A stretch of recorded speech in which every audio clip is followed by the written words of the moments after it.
स्वागत है मेरा YouTube channel Maxwell physics classes में। आज की इस वीडियो में हम लोग चर्चा करेंगे क्लास 11th फिजिक्स का इंपॉर्टेंट क्वेश्चंस के बारे में।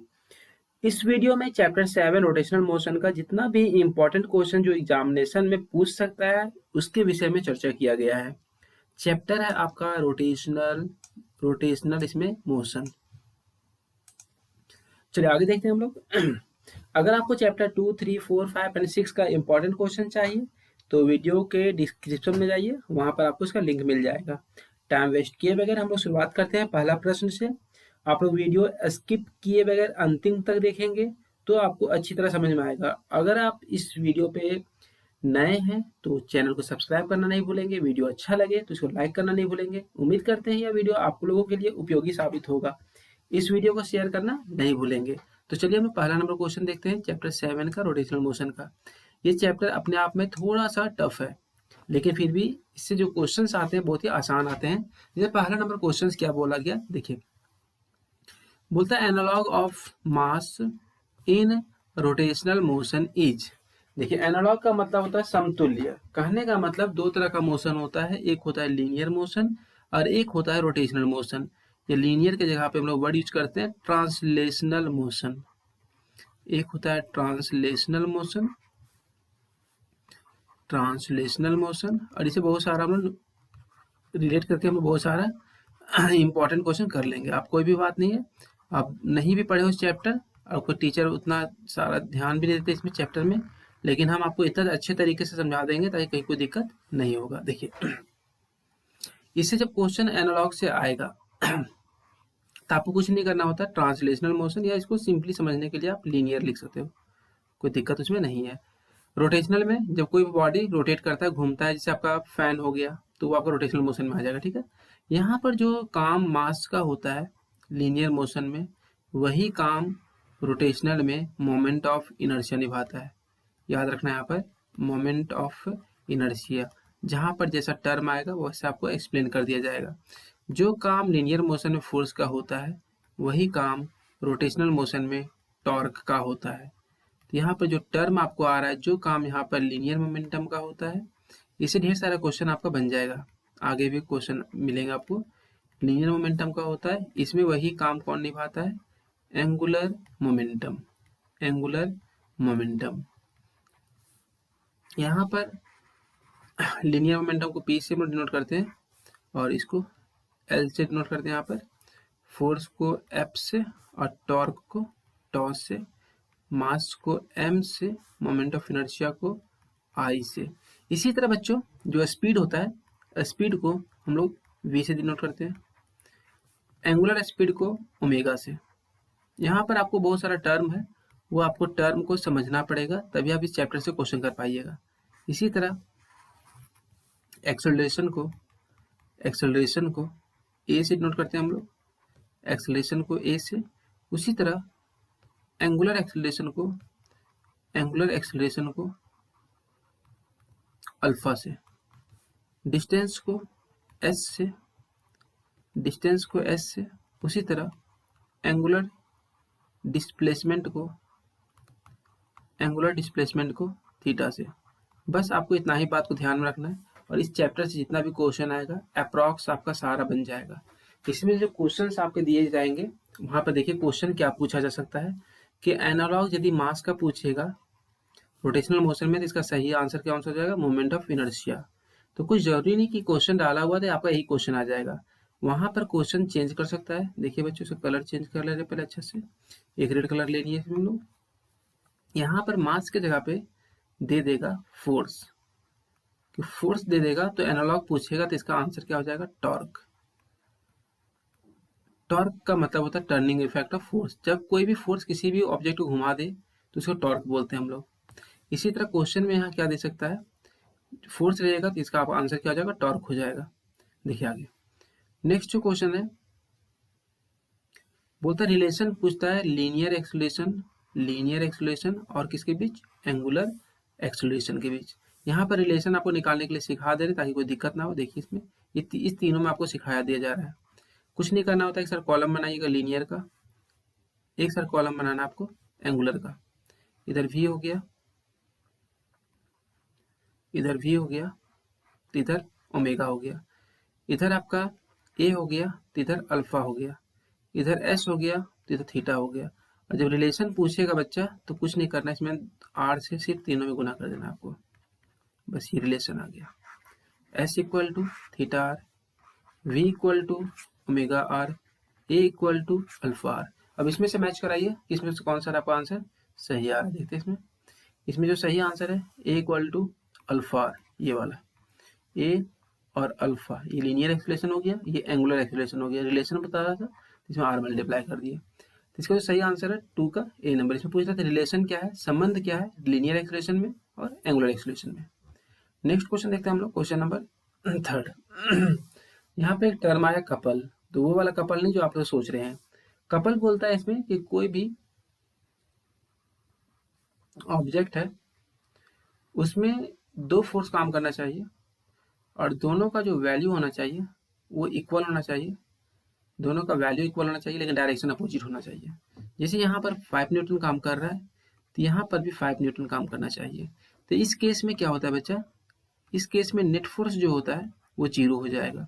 जीरो क्यों हो जाएगा, इसका बहुत ही आसान जवाब है, क्योंकि दोनों का डायरेक्शन क्या है यहाँ पर, दोनों का डायरेक्शन क्या है यहाँ पर, अपोजिट है। अब यहाँ सवाल उठता है कि यदि नेट फोर्स जीरो है तो क्या ये रेस्ट में रहेगा, नहीं बच्चा, ये घूमना स्टार्ट कर देगा। तो किस तरह घूमेगा ये, देखिए यहाँ पर ये जो इस तरह रोटेट करेगा, ये इस तरह, ये इधर, तो इसमें क्या हो जाएगा, रोटेशनल मोशन इसमें आ जाएगा। तो लीनियर मोशन इसमें नहीं के बराबर होगा, नहीं के बराबर क्या बोलना, नहीं होगा, लीनियर मोशन नहीं होगा, तो कौन सा मोशन होगा, रोटेशनल मोशन होगा। रोटेशनल मोशन कहने का मतलब ये सिर्फ घूमेगा लेकिन अपना जगह, अपना ये ना ऊपर शिफ्ट होगा, ना ये ऊपर जाएगा, ना ये नीचे जाएगा, तो ये अपना जगह पे गोल गोल राउंड करेगा। तो इसका जो बोलता है कपल क्या प्रोड्यूस करता है, लीनियर और रोटेशनल मोशन दोनों। नो मोशन कोई भी मोशन नहीं, प्योरली लीनियर मोशन या प्योरली रोटेशनल मोशन। का सही उत्तर है D number, purely rotational motion. यहाँ पे देख पा रहे हैं रोटेशनल मोशन है ये, लीनियर मोशन यहाँ पर नहीं के बराबर नहीं होगा क्योंकि यहाँ पर नेट फोर्स जीरो हो जा रहा है। क्वेश्चन नंबर 4 देखते हैं हम लोग, बहुत ही आसान क्वेश्चन है। एफ दिया हुआ फोर्स और आर दिया हुआ रेडियस वेक्टर, तो टॉर्क का फॉर्मूला क्या होता है, टॉर्क का फॉर्मूला याद रखिएगा, टॉर्क का फॉर्मूला होता है vector R cross vector F. ये फॉर्मूला को याद रखना होगा क्योंकि टॉर्क जो होता है ये वेक्टर क्वांटिटी होता है। अब इसी को तोड़िएगा तो कहीं फॉर्मूला इसका यूज हो सकता है, R F sine theta, cross हटाते तो क्या आता है साइन। इसका जो सही उत्तर है ए नंबर, 4 का ए नंबर आ गया। क्वेश्चन का भरमार है इसमें, यदि आप इसमें से आपको 1 नंबर मार्क्स लाना है, 1 क्वेश्चन आपको सही करना है, तो जो बात बता रहे हैं आपको एनी हाउ बच्चा आपको याद करना ही पड़ेगा। देखिए टॉपिक क्या है यहाँ पर, सर्कुलर डिस्क। सर्कुलर डिस्क का एग्जांपल क्या है, रोटी खाते हैं आप लोग, रोटी, ये हो गया, ये चारों साइड से भरा रहेगा। बोलता है मोमेंट ऑफ इनर्शिया कहाँ पूछ रहा है, डायमीटर के अलोंग, ये डायमीटर के अलोंग पूछ रहा है। डायमीटर के अलोंग जो मोमेंट ऑफ इनर्शिया होता है बच्चा डिस्क का, वो आपका होता है M R square by 4, M R square by 4। तो इसका सही उत्तर है ए नंबर। लेकिन इसी में पूछता कि इस डिस्क का सेंटर के अलोंग बताइए, तो जो सेंटर के अलोंग हो जाता तो ये हो जाता है आपका M R square by 2, M R square by 2। लेकिन इसी में क्वेश्चन रहता है, यदि रिंग रहता, एक सिंपल रिंग है, रिंग और डिस्क में अंतर क्या देखिए बच्चा, ये रिंग है, ये डिस्क है। डिस्क में क्या होता है, पूरा अंदर भरा रहता है, रोटी जैसे खाते हैं ना आप लोग, रोटी पूरा भरा रहता है, ये डिस्क हो गया। लेकिन रिंग में क्या रहता है, बीच में खाली रहता है। इसमें यदि आपसे पूछा जाए कि सेंटर के अलोंग पूछेगा, सेंटर ऑफ अलोंग को पूछेगा, मोमेंट ऑफ इनर्शिया क्या होता है, तो एम आर स्क्वायर होता है सिर्फ। और वही रिंग में डायमीटर के अलोंग पूछेगा कि डायमीटर के अलोंग क्या होगा, तो इसका जो वैल्यू हो जाता है एम आर स्क्वायर बाई 2 हो जाता है। यहाँ पर याद रखिएगा जो क्वेश्चन पूछा जाएगा इसमें आपका डिस्क का 2 हो गया, एक तो ये डायमीटर के अलोंग हो गया, डायमीटर के अलोंग कितना होता है, एम आर स्क्वायर बाई 4 होता है। ये किसके अलोंग हो गया, ये आपका सेंटर के अलोंग हो गया, परपेंडिकुलर होगा, ये प्लेन का परपेंडिकुलर होगा। रिंग का सेंटर के अलोंग एम आर स्क्वायर हो गया, लेकिन डायमीटर के along M R square by 2 हो गया। इसी तरह कोई रॉड है, जिसका लंबाई एल है और इसका लेंथ, ये सेंटर मतलब इसकी लंबाई एल है, तो यहाँ पर जो मोमेंट ऑफ इनर्शिया हो जाएगा वो होता है M L square by 12 moment of inertia. इसी तरह कोई स्फीयर है, यदि कोई स्फीयर है और वो स्फीयर सॉलिड है तो इसका जो मोमेंट ऑफ इनर्शिया होता है वो होता है 2/5 mr²। लेकिन यदि कोई होलो सिलेंडर है, तो इसका जो मोमेंट ऑफ इनर्शिया हो जाएगा, इसका मोमेंट ऑफ इनर्शिया हो जाएगा mr²। लेकिन वही सॉलिड सिलेंडर है, यदि कोई सॉलिड सिलेंडर है तो यहाँ पर जो रेडियस के एक्सिस के अलॉन्ग होगा मोमेंट ऑफ इनर्शिया वो हो जाएगा mr²/2। तो इतना सारा आपको, ये सारा का सारा एनसीईआरटी बुक में देखिएगा, सारा दिया हुआ। फिर से हम रिपीट कर दे रहे हैं कि ये डिस्क के अलॉन्ग हो गया, पेन हम चेंज कर ले रहे हैं यहाँ पर। डिस्क के अलॉन्ग यदि पूछेगा डायमीटर के अलॉन्ग तो इसका आंसर हो जाएगा आपका क्या, mr²/4। यही पूछेगा डिस्क का ही पूछेगा, डिस्क का पूछेगा सेंटर के अलॉन्ग तो mr²/2 ये डिस्क का। लेकिन रिंग का पूछेगा सेंटर के अलॉन्ग तो mr²। लेकिन डायमीटर के अलॉन्ग पूछेगा रिंग का, डायमीटर के अलॉन्ग तो mr²/2। यदि कोई सिलेंडर का पूछेगा, होलो सिलेंडर का, होलो मतलब खाली सिलेंडर का, तो mr² याद रखिएगा। लेकिन सॉलिड सिलेंडर का पूछेगा मोमेंट ऑफ इनर्शिया, ये कोई भी पूछ सकता है, पहले बोल दे रहा आपको, तो ये आएगा mr²/2। बाकी आपको ये कैसे आता है आपको जानना नहीं, आपको रटना पड़ेगा। और स्फीयर का पूछेगा, गोला का पूछेगा तो ये जाएगा 2/5 mr²। कोई रॉड का पूछेगा सेंटर के अलॉन्ग तो इसका हो जाएगा ml²/12। तो ये इतना आपको याद रखना होगा। नेक्स्ट क्वेश्चन देखिए, इसमें बोलता है सेंटर ऑफ मास जो होता है वो कहाँ पर रहता है। ठीक है, सेंटर ऑफ मास बोलता है always lies at the geometrical centre. कोई जरूरी नहीं कि ज्योमेट्रिकल सेंटर पर लाई करेगा। Always lies inside the body, ये कोई जरूरी नहीं कि इनसाइड द बॉडी होगा। Always lies outside the body, कोई जरूरी नहीं है। मे लाई विद इन और आउटसाइड द बॉडी। इसका मतलब आपको सिखाना चाह रहे हैं कि सेंटर ऑफ मास का मतलब क्या होता है। पहले थोड़ा समझ लीजिए कि सेंटर ऑफ मास बताता क्या है। जैसे एक सिंपल सा एग्जांपल दिया आपको कि एक हथौड़ी है, हथौड़ी पहले बन जाए अच्छे से। एक हथौड़ी है, हथौड़ी मतलब हथौड़ा कुछ इस तरह का है, देखिए ये हथौड़ी है। यहाँ पर बोलता है कि सेंटर ऑफ मास का चांसेस कहाँ है। तो सेंटर ऑफ मास अप्रॉक्स इधर कुछ होगा यहाँ पर। अब सेंटर ऑफ मास ढूंढना बहुत ही आसान होता है, कुछ नहीं करना है आपको, उस जो भी ऑब्जेक्ट है उसको लीनियर मोशन में लाना है, लीनियर मोशन में लाना है। तो लीनियर मोशन में लाने के लिए आप कहाँ पर फोर्स लगाओगे, तो सेंटर ऑफ मास के अलॉन्ग फोर्स लगाओगे तब भी वो लीनियर मोशन में आएगा। तो ये हथौड़ा जो आपका इधर मूव कर जाएगा, या इसी तरह फिर आप इसको यहाँ से मूव कराते हो तो ये आपको ऊपर की मूव कर जाएगा। लेकिन यहाँ पर यदि आप फोर्स लगाओगे तो ये हथौड़ा रोटेट कर जाएगा। तो ये सेंटर ऑफ मास बोलता है, इसमें सेंटर ऑफ मास बीच में हो गया। लेकिन कोई रिंग है, कोई रिंग है तो इसका सेंटर ऑफ मास कहाँ होगा, बीचों बीच में होगा। तो ये बोलता है रिंग है, बीच में खाली है, यहाँ पर यदि आप फोर्स लगाओगे इस लाइन के अलॉन्ग तब जाके इस रिंग में लीनियर मोशन हो पाएगा। तो ये जो सेंटर ऑफ मास होता है वो लाई कर सकता है विद इन, मतलब बीच में भी हो सकता है बॉडी के, और आउटसाइड हो सकता है। ये रिंग जो है इसके बीचों बीच में आपका क्या है, यहाँ खाली जगह पे आपका सेंटर ऑफ मास है। क्वेश्चन नंबर 7 देखते हैं हम लोग। क्वेश्चन नंबर 7 क्या बोलता है, बोलता देखिए मोमेंट ऑफ इनर्शिया पूछ रहा है सर्कुलर रिंग का। अभी बताया था सर्कुलर रिंग जिसका मास m है और रेडियस r है, डायमीटर के अलॉन्ग पूछा हुआ, इसका आंसर क्या हो जाएगा, mr²/2। यही आपका पूछता है रिंग में डायमीटर के अलॉन्ग पूछा हुआ है, डायमीटर के अलॉन्ग। तो इसका जो उत्तर हो गया, इसका जो आंसर हो गया वो हो गया mr²/2। और यही आपसे पूछता, यही क्वेश्चन पूछता आपसे कि सेंटर के अलॉन्ग बताइए, सेंटर के अलॉन्ग बताइए परपेंडिकुलर टू सेंटर। तो इसका जो आंसर हो जाता है, इसका आंसर क्या हो जाता है, mr², सिंपल हो जाता है। तो इसका हो जाएगा mr²/2। इसका सही उत्तर है 7 का ए नंबर। क्वेश्चन नंबर 8 देखते हैं हम लोग। रोटेशनल काइनेटिक एनर्जी का फॉर्मूला क्या होगा। तो ये बहुत ही आसान है बच्चा, इसमें कुछ नहीं आपको याद रखना है, कुछ फिर से आपको इंपॉर्टेंट फॉर्मूला बता दे रहे हैं। F इक्वल टू क्या होता है बताइए, ma। P इक्वल टू क्या होता है बच्चा, mv। काइनेटिक एनर्जी फॉर्मूला क्या होता है, हाफ mv²। वर्क का फॉर्मूला क्या होता है, फोर्स इंटू डिस्प्लेसमेंट।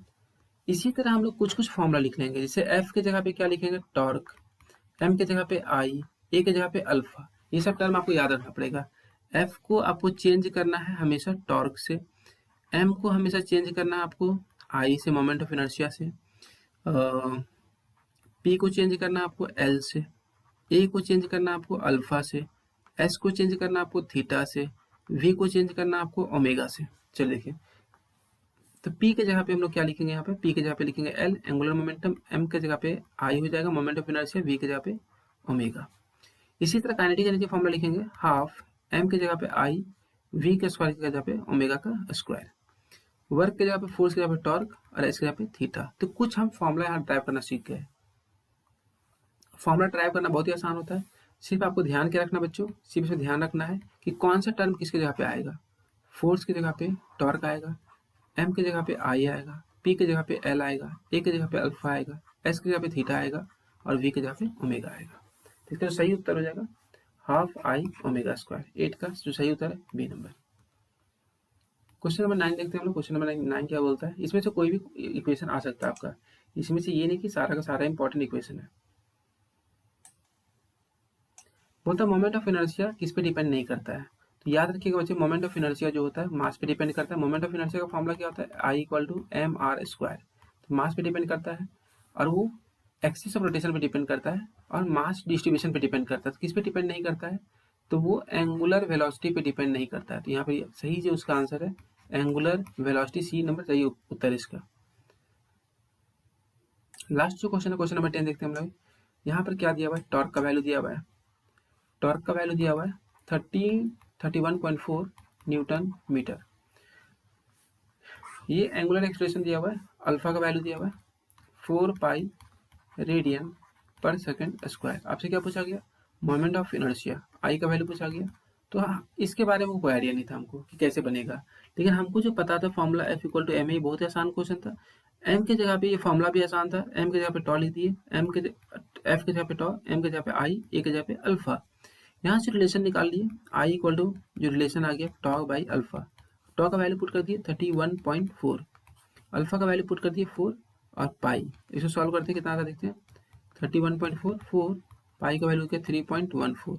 इसको कट कीजिएगा, 10 बार में कट जाएगा, 10/4 ये कटेगा 5 बार में, ये कटेगा 2 बार में। इसका जो सही उत्तर हो गया 2.5 यूनिट हो जाएगा KG metre square, KG metre square. तो इसका जो सही उत्तर है 10 का ए नंबर। और नेक्स्ट वीडियो जो होगा इसके बाद हम अपलोड कर देंगे चैप्टर 8 का। और यदि आपको ये वीडियो अच्छा लगा हो तो इसे लाइक करना नहीं भूलेंगे और दोस्तों को शेयर करना नहीं भूलेंगे। Thank you, all the best.